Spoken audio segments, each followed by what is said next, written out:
হয় স্যাৰ মই আছো স্যাৰ আপুনি চিন্তা কৰিব নালাগে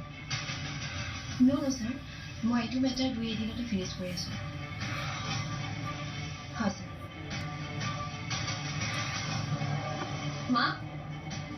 হা পাপাই কথাবোৰ গুৰুত্ব সহকাৰে নলয় কিয় কিমান লাগে আৰু তেওঁ মোৰ কৈ আমনি লাগিলে আৰু আচলতে কি জানা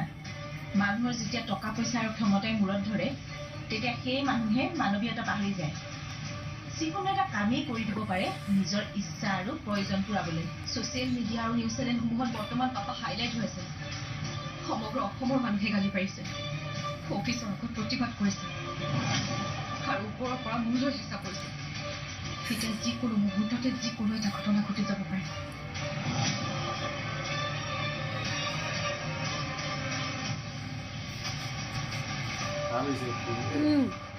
আছে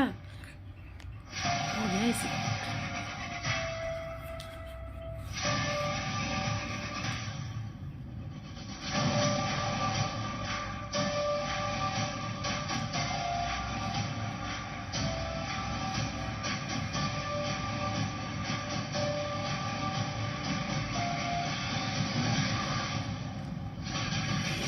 সেই এটিটিউডটো আহিছে না পুলিচৰ